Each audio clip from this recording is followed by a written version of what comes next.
నమస్తే, welcome to our channel. నేను ప్రియాంకర. జగన్మోహన్ రెడ్డి గారు రీసెంట్గా ప్రెస్ మీట్ పెట్టినప్పుడు కొన్ని జీవోస్ గురించి చెప్పారు. 746, 747.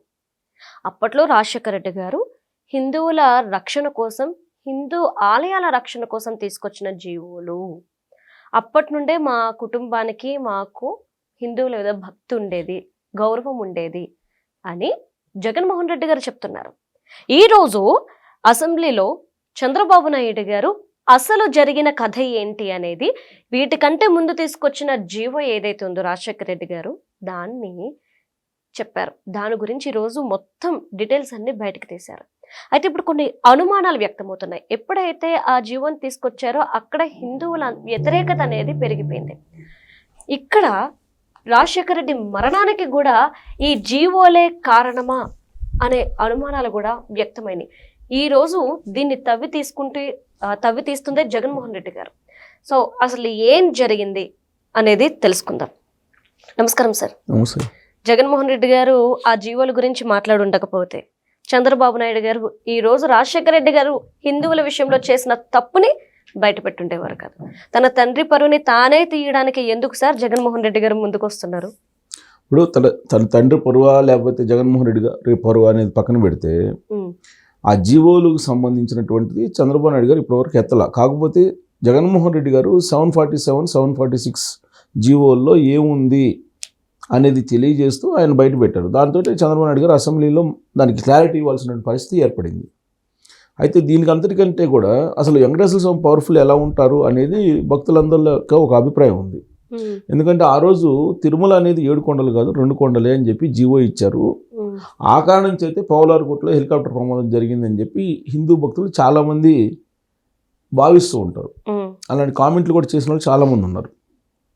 ఆ జీవో కారణంగానే పౌలార్కోటలో క్యుములోనింబస్ మేఘాల రూపంలో ఆ ప్రమాదం జరిగింది. ఇదంతా కూడా 7 కొండల వాడి మహత్యం అని చెప్పేసి హిందూ భక్తులు, వెంకటేశ్వర స్వామి భక్తులు అనేక సందర్భాల్లో అనేక వేదికల మీద వాళ్ళ అభిప్రాయాన్ని వ్యక్తం చేశారు. అయితే ఇక్కడ హెలికాప్టర్ ప్రమాదం ఎందుకు జరిగింది అనేది ఈ జీవోతో క్లారిటీ వచ్చింది. ఒకటి. రెండు, అసలు ఈ జీవోలో ఏముంది, రాజశేఖర రెడ్డి గారు ఇచ్చినటువంటి జీవోలో ఏముంది, 2007 అనుకుంటా, ఐ థింక్ 2007 అప్పుడు ఇచ్చినటువంటి జీవో 746, 747 ఇవేంటంటే అన్యమత ప్రచారం చేయకూడదు, ఇతర పొలిటికల్కి సంబంధించినటువంటి యాక్టివిటీస్ చేయకూడదు, ఇవన్నీ ఇచ్చారు. బాగానే ఉంది ఆ 2 జీవోల్లో. అయితే ఆ 2 జీవోల కంటిన్యూషన్లో జీవో 338 అనేది ఒకటి ఇచ్చారు. ఈ 338లో ఏముందనంటే, తిరుమల తిరుపతి దేవస్థానం యొక్క పరిధి దాదాపుగా 27.5 చదరపు కిలోమీటర్ల పరిధిని నిర్ధారిస్తూ 2 కొండల వరకే, 7 కొండల స్వామి ఆ టెంపుల్ ఉన్నటువంటి 2 కొండల వరకే ఇది పరిమితము. మిగతా 5 కొండలు ఏవైతే ఉన్నాయో అవి అటవీ శాఖ అలాగే ప్రభుత్వ కార్యకలాపాలకు వాడుకోవచ్చు అని చెప్పి ఇచ్చారు. దాంట్లో 338 జీవో అదే చంద్రబాబు నాయుడు గారు బయటపెట్టింది. జగన్మోహన్ రెడ్డి గారు ఏమన్నారు, అసలు మా తండ్రి హిందూ ధర్మాన్ని లేదంటే హిందువుల మనోభావాన్ని కాపాడేందుకే జీవోలు ఇచ్చారు, చిత్తశుద్ధి మీకుందా మాకుందా అని చెప్పి ఆయన ప్రెస్ మీట్లో మాట్లాడారు. ఆ 338 జీవోని దాచిపెట్టేశారు. 2 జీవోలను బయట పెట్టారు, 746, 747. ఆ జీవోలు ఓకే బాగానే ఉన్నాయి. మరి దాని కంటిన్యూషన్లో వచ్చిన 338 జీవో సంగతి ఏంది అని చెప్పి ఇప్పుడు బయట పెట్టారు. మరి ఆ 338 జీవోలో ఉన్నటువంటి సారాంశాన్ని అసెంబ్లీ సాక్షిగా చంద్రబాబు నాయుడు గారు బయట పెట్టి ఒక పెద్ద కుట్ర చేశారు తిరుమల మీద అని చెప్పి చెబుతూ, అసలు తిరుమల మీదే కాదు, జగన్మోహన్ రెడ్డి గారు ఆ రోజున రాజశేఖర రెడ్డి గారు తిరుమల మీద చేస్తే, జగన్మోహన్ రెడ్డి గారు వచ్చిన తర్వాత హిందూ దేవాలయాల మీద, హిందువుల మీద, హిందుత్వం మీద ఓ పెద్ద కుట్ర చేశాడు 2019 నుంచి 2024 మధ్యలో. ఆ కారణంగానే అనేక దేవాలయాల్లో విగ్రహాలు కూలిపోవటం, విగ్రహాలను నరికేయటం, అలాగే రథాలను కాల్చివేయటం ఇవన్నీ జరిగాయి అని చెప్పి చంద్రబాబు నాయుడు గారు మొత్తం వివరించారు 2019 నుంచి 2024 వరకు ఏం జరిగింది అనేది. అయితే ఇక్కడ తిరుమల కొండ మీద పవిత్రత అనేది అసలు అటవీ శాఖకి అలాగే ప్రభుత్వ కార్యకలాపాలు వాడుకునేదానికి 5 కొండల్ని ఎలా ఇస్తారు అసలు? అంటే ప్రభుత్వ కార్యాలయాలకు వాడుకోవడానికి అనుకున్నారా, లేదంటే చర్చికి సంబంధించేసరే? అంటే 7 కొండలు ఎందుకు, 2 కొండలు సరిపోవా? అవును, నేను చర్చి నిర్మిస్తాను ఈ 5 కొండల్లో నేను అని చెప్పేసి క్రిస్టియన్స్ కి మాటిస్తున్నానని అప్పుడే అనుకుంటా కదా సార్ అన్నది. అది ప్రచారం జరిగింది. ఓకే. బట్ ప్రభుత్వ కార్యకలాపాలు అటవీ శాఖ అప్పచెప్పడం అంటే ఆ రోజు ఉన్నటువంటి ప్రభుత్వ ప్రాధాన్యతలో అన్యమత ప్రచారం మిగతా 5 కొండల్లో చేసుకోవచ్చు అని అర్థం. ఓకే. ఇప్పుడు అన్యమత ప్రచారం 2 కొండల్లో మాత్రం చేయకూడదని జీవోలో ఇచ్చారు 746, 747లో. అంటే మిగతా కొండల్లో చేసుకోవచ్చు అనేగా. అలా హిందూ భక్తులు ఆ రోజున ఒత్తిడి తీసుకొచ్చారు. మీరు ఇవ్వడానికి లేదు, వెంకటేశ్వర స్వామి అంటే 7 కొండల వాడు, 7 కొండల వాడు అంటే మన 7 కొండల వాడు వెంకటరమణ గోవిందా గోవిందా అని చెప్పి హిందూ భక్తులు ఆయన్ని కొలుస్తూ ఉంటారు.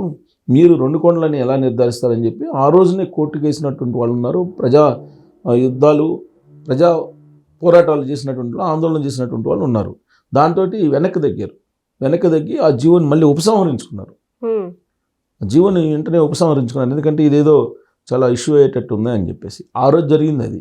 సో ఆ కంటిన్యూషన్లో జగన్మోహన్ రెడ్డి గారు వచ్చిన తర్వాత ఏ విధంగా తిరుమలలో కల్తీనికి సంబంధించి కానీ లేదంటే పరకానికి సంబంధించినటువంటి కానీ ఇవన్నీ ఎక్స్ప్లెయిన్ చేస్తూ ఒక పెద్ద కుట్ర చేశారు.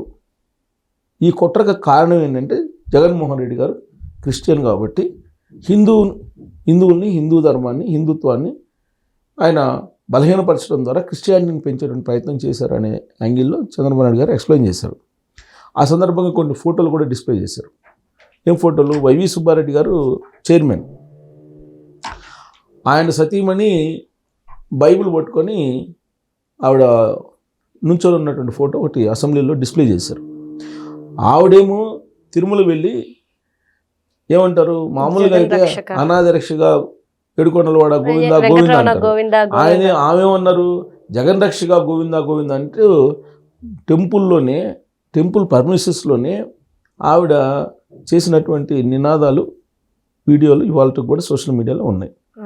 వైవి సుబ్బారెడ్డి గారు ఏమంటారు, నేను హిందువుని, నన్ను క్రిస్టియన్ అంటారా, నాకు వెంకటేశ్వర స్వామి భక్తి ఉంది అని చెప్పి అంటారు. ఆయన ఈ ఆర్జిత సేవలో టికెట్లు రేట్లు పెంచే టైంలో లేదు ఆ రేటు కాదు, పెంచేయండి అని చెప్పేసి ఆ వీడియో ఒకటి బయటకు వచ్చింది. ఇక కంటిన్యూషన్లో కరుణాకర్ రెడ్డి గారు ఆయన వెంకటేశ్వర స్వామి గురించి అదొక పెద్ద నల్లరాయి అని చెప్పి ఆయన కామెంట్ చేశారు. సో ఇలాంటి వాళ్ళ చేతుల్లో తిరుమల తిరుపతి దేవస్థానానికి సంబంధించినటువంటి మొత్తం పరిపాలనా వ్యవహారాలని పెట్టారు. ఎందుకు పెట్టారు అని అంటే, వీళ్ళకి ఎందుకు ఇచ్చారని అంటే, అక్కడ హిందూ భక్తులు రాకూడదు, హిందుత్వం మీద నమ్మకం పోగొట్టాలి, అక్కడ సౌకర్యాలు కల్పించకూడదు, అక్కడ పరిశుభ్రత ఉండకూడదు, అక్కడ ఏ కార్యక్రమాలని చేసుకునేదానికి వెసులుబాటు కల్పించారు. ఆ కారణంగా అక్కడ గందరగోళ పరిస్థితులు 2019 నుంచి 2024 మధ్యలో నెలకొన్నాయి.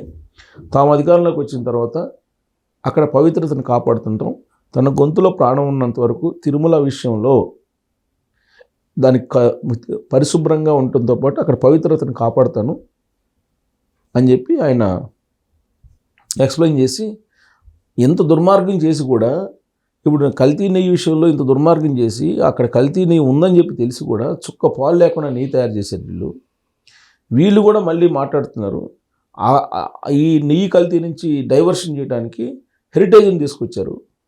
ఇందాపూర్ డైరీకి హెరిటేజ్కి లింక్ పెడుతూ పెద్ద ఎత్తున వీళ్ళు ప్రచారం చేస్తున్నారు. మాట్లాడారు కదా సార్ ఆయన, డైవర్షన్ పాలిటిక్స్ చేస్తున్నారు అని చెప్పి చంద్రబాబు గారు చెప్పారు. సో ఓవరాల్గా ఏంటంటే, ఈ 2 కొండలు జీవో అనేది ఇచ్చారు, 7 కొండలు కాదు 2 కొండలు అని చెప్పి ఇచ్చారు, అది నిజం అని చెప్పి చంద్రబాబు గారు చెప్పారు. జగన్మోహన్ రెడ్డి గారు ఏమంటున్నారు, చిత్తశుద్ధి మాకుందని చెప్పి 2 జీవోలు రిలీజ్ చేశారు. ఆ జీవో 338 జీవో ఎందుకు సీక్రెట్గా పెట్టారు, అది కూడా చెప్పాల్సింది కదా ఆ రోజు జగన్మోహన్ రెడ్డి గారు, అది చెప్పలా, అది చంద్రబాబు గారు చెప్పారు. సో ఇప్పుడు తెలుసుకోవాలి, హిందూ భక్తులు కానీ హిందువులు కానీ ఎవరికి పవిత్రత ఉంది, ఎవరు దీని మీద కుట్ర చేశారు, హిందూ ధర్మం మీద కానీ లేదంటే వెంకటేశ్వర స్వామి టెంపుల్ మీద కానీ ఏడుకొండల వాడి మీద కానీ కొండల మీద కానీ ఎవరు కుట్ర చేశారు, ఆ కంటిన్యూషన్లో జగన్మోహన్ రెడ్డి గారు ఏం చేశారు అనేది ప్రజలు నిర్ణయించుకోవాలి. ఉన్న విషయాన్ని బయట పెట్టారు చంద్రబాబు నాయుడు గారు. Right, thank you so much sir. Thank you.